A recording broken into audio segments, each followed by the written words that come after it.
नमस्कार। मैं doctor Ghanshyam Bairwa, associate professor Sanskrit, doctor Bhimrao Ambedkar government college Sriganganagar, Rajasthan. इससे पूर्व के व्याख्यान में आपको मम्मट द्वारा प्रयुक्त 3 गुण माधुर्य, ओज और प्रसाद के लक्षण के विषय में बताया था।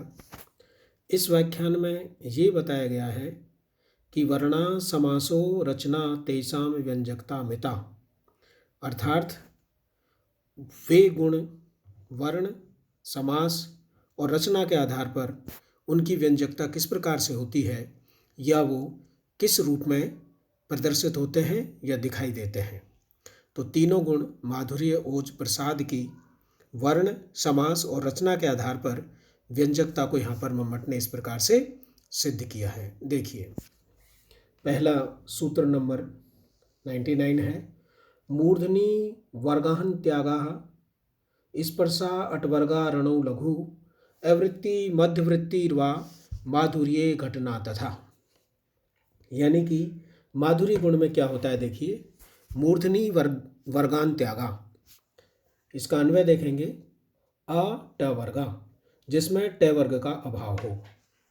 व्याकरण में 5 वर्ग दिए गए हैं, कवर्ग, चवर्ग, टवर्ग, तवर्ग और पवर्ग।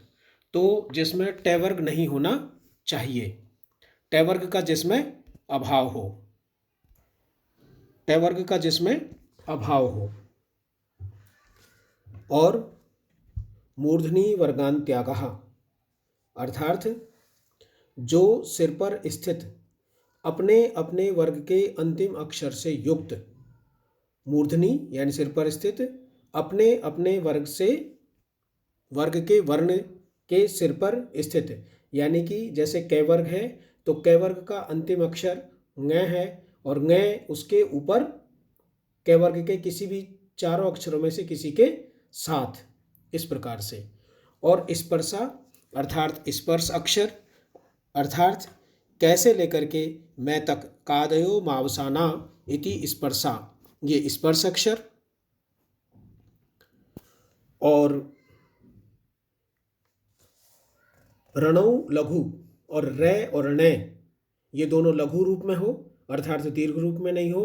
अवृत्ति मध्यवृत्ति वा माधुर्य घटना तथा। अवृत्ति, वृत्ति का तात्पर्य यहाँ पर समास से है। अवृत्ति यानी समास रहित रचना होनी चाहिए, या मध्यवृत्ति वा, या समास हो तो अल्प समास हो, थोड़े समास हो, उनसे युक्त यदि रचना होगी तो माधुर्य घटना तथा, तो वह माधुर्य गुण की रचना होगी। पुनः और एक बार मैं आपको बता देता हूँ, देखिए, ट वर्गा, ट वर्ग से रहित होने चाहिए। मूर्धनि वर्गन् त्यागाः, अपने ही वर्ग का अंतिम अक्षर जिसके वर्ग के चारों अक्षरों के साथ जुड़े या उनके सिर पर रहे। और स्पर्शा अर्थात कैसे लेकर के मैं तक के अक्षरों का प्रयोग हो, लेकिन उनमें ट वर्ग नहीं होना चाहिए। और रणौ लघु अर्थात रकार और णकार का लघु रूप में हो, दीर्घ रूप में नहीं हो।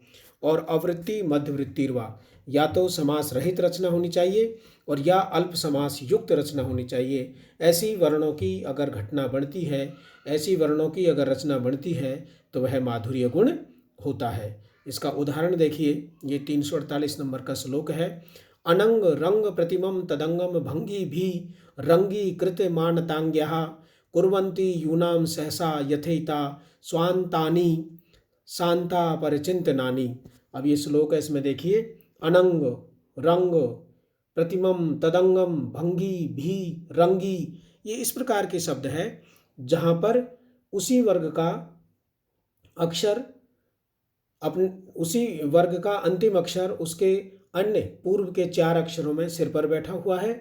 और ये कैसे मैं तक के वर्ण हैं और रे और ण का लघु रूप में यहाँ पर प्रयोग हुआ है, और ये समास रहित लगभग रचना है। तो इस प्रकार का जो श्लोक होगा उसमें माधुर्य घटना होगी। दूसरा नंबर का देखिए, 100 नंबर की कारिका, योग है आद्य तृतीयाभ्यामन्तयो ऋण तुल्ययो तादि शसौ वृत्तिर्दैर्घ्यम गुंफ उद्धत ओजसी। ओजसी, ओजसी में ओजस मूल शब्द है और ओजस शब्द में सप्तमी विभक्ति का एक वचन है ओजसी। तो ओजसी का तात्पर्य है कि ओज गुण में कैसी रचना बनती है। तो ओज गुण में देखिए कैसी रचना बनेगी। योग है आध्याय तृतीयाभ्याम अंत्ययो, यानी कि प्रत्येक वर्ग का आध्याय यानी पहला अक्षर और तीसरा अक्षर साथ में रहे। अंत्ययो अर्थात पहला अक्षर दूसरे अक्षर के साथ में रहे अपने वर्ण के में, और तीसरा अक्षर चौथे वर्ण के साथ में रहे। आध्याय तृतीयाभ्याम पहला दूसरे के साथ और तीसरा चौथे के साथ जब जुड़े, अंत्ययो यानी अपने तुरंत पश्चात के अक्षर अर्थात पहला अक्षर दूसरे अक्षर के साथ और तीसरा अक्षर अपने वर्ग के चौथे अक्षर के साथ जब जुड़े। और ऋण तुल्यो और रे के साथ संयोग। ऋण रे अक्षर है और रे अक्षर में तृतीय विभक्ति का एक वचन है जिसका अर्थ है ऋण, अर्थात रे के साथ किसी वर्ण का संबंध, रे अक्षर हो और उसके साथ किसी अन्य वर्ण का संबंध बने। और तुल्ययो हो यानी समान वर्णों का भी योग होना चाहिए। अब यहाँ पे जो योग शब्द है ये तीनों के साथ प्रयुक्त होगा। देखिए कैसे, आद्य तृतीयाभ्याम अंत्ययो योग है, ऋण योग है, तुल्यो योग है, इस प्रकार से। तो जहाँ पर पहला और तीसरा अक्षर अपने ठीक पश्चात आने वाले अक्षर के साथ आवे, अर्थात पहला अक्षर दूसरे अक्षर के साथ आवे अपने वर्ग के और तीसरा अक्षर अपने वर्ग के चौथे अक्षर के साथ आवे और उनका योग बने। ऋण रे अक्षर का किसी अक्षर के साथ संयोग बने। तुल्यो समान वर्णों का किसी अन्य वर्णों के साथ संयोग बने तब। और ट आदि। अब देखिए ऊपर माधुर्य गुण में ट वर्ग नहीं होना चाहिए ऐसा स्वीकार किया मम्मट ने, और इसमें कहा है कि ट आदि अर्थात ट वर्ण होना चाहिए, ट वर्ग होना चाहिए, ट ठ ड ढ य ये होना, ट ठ ड ढ ण ये होना चाहिए। और शशौ दोनों शकार, तालव्य शकार और मूर्धन्य शकार इसमें होने चाहिए। और वृत्ति दैर्घ्यम, और वृत्ति दैर्घ्यम, वृत्ति का तात्पर्य मैंने ऊपर आपको बताई है, वृत्ति का तात्पर्य यहाँ पर समास से है, यानी कि समास की दैर्घ्यम अर्थात उद्धता होनी चाहिए, विकटता होनी चाहिए।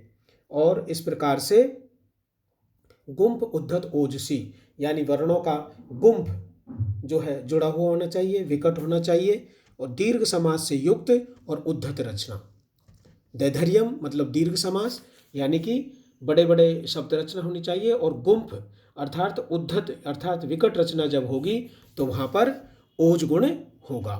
अब ओज गुण का ये श्लोक नंबर 349 है, लेकिन चूंकि इसको पूर्व में दिया गया है तो यहाँ पे इतना ही दिया है, मूर्धना मुद वृत्त कृता, इतना ही दिया है।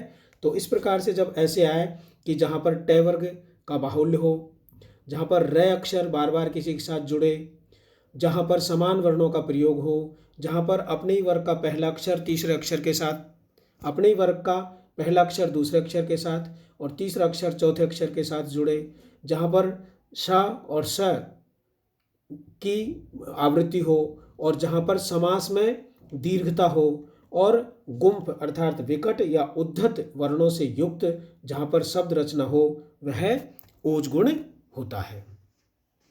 तीसरा देखिए, श्रुति मात्रेण शब्दात तु येनार्थ प्रत्ययो भवेत साधारणः समग्राणाम स प्रसादो गुणो मतः, अर्थात शब्दात शब्द से, श्रुति मात्रेण सुनने से, येन अर्थ प्रत्ययो भवेत जिस कारण से शब्द को श्रुति मात्रेण, येन श्रुति मात्रेण जिसके सुनने मात्र से, जिस गुण के सुनने मात्र से, जिस रचना के सुनने मात्र से शब्दात अर्थात शब्द से अर्थ की प्रतीति हो जाए। साधारण है समग्राणाम, समग्राणाम अर्थात रसाणाम सभी रसों के साथ संबंध रखने वाला या सभी रसों के साथ रहने वाला, साधारण स प्रसादो गुणोमत है वो साधारण स्वरूप में होता है और वह प्रसाद गुण होता है। ध्यान से समझ लीजिए, श्रुति मात्रेण शब्दात येनार्थ प्रत्ययो भवेत, सुनने मात्र से शब्द से अर्थ की प्रतीति हो जाए वहाँ पर प्रसाद गुण होता है और उसकी स्थिति सभी रसों में होती है और वह अत्यंत सरल या सामान्य होता है। तो समग्राणाम का तात्पर्य यहाँ पर रसाणाम से है, संघटनानाम च, ये एक उदाहरण दिया है। देखिए सुनते ही अर्थ की प्रतीति इसमें होने लगती है। परिमलानम पीन स्तन जगन संगाद भयतः तनोर्मध्य श्यान्तः परिमिलनं प्राप्य हरितम इदं व्यस्त न्यासम शलथ भुजलताक्षेपवलनैः कृशांग्याः संतापम वदति विशिनी पत्र शयनम।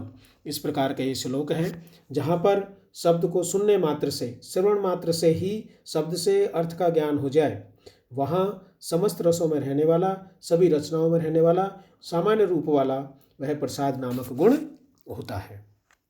अब ये महत्वपूर्ण सी बात हो गई इस विषय में, यह है कि कभी कभी वर्ण, रचना और समास के आधार पर गुणों की अभिव्यंजकता या गुणों की सिद्धि की जाती है, लेकिन कभी कभी ऐसा नहीं होता। इसका अंत में मम्मट ने कहा है कि यद्यपि गुण परतंत्रा संघटना तथापि, कि कभी कभी गुण जो है संघटना आदि गुणों के आश्रित रहने पर भी कभी कभी क्या होता है, ये होता है। देखिए, वक्तृवाच्य प्रबंधाना मौचित्येन क्वचित क्वचित रचनावृत्ति वर्णाना मन्य था त्वमपीष्यते। क्या होता है देखिए इसमें कि कहीं कहीं वक्ता, वर्णनीय विषय, वक्त्री अर्थात वक्ता, वाच्य वर्णनीय विषय और प्रबंधानाम अर्थात नाटक, महाकाव्य आदि जो प्रबंध है, औचित्येन उनमें औचित्य से, क्वचित यानी कभी कभी, समास तथा वर्णों का अन्य प्रकार से प्रयोग भी इष्ट होता है। अन्य प्रकार से प्रयोग भी कहने का तात्पर्य है कि जो ये नियम पहले बताया है कि ट वर्ग नहीं होने चाहिए, अपने वर्ग के ऊपर वर्ग का अंतिम अक्षर आकर के बैठ जाना चाहिए, समासों से रहित या अल्प समासों से युक्त, और रे और ण जो अक्षर है वो लघु रूप में होंगे। इस प्रकार की जो घटना बनेगी वो घटना माधुर्य गुण होगी। ये जो नियम मम्मट ने बताया है, ये नियम का आगे स्वयं ने ही कहा है कि इस प्रकार का ये नियम है, ये नियम कभी कभी जो है मान्य भी नहीं होता, और वहाँ पर क्या हो जाता है कि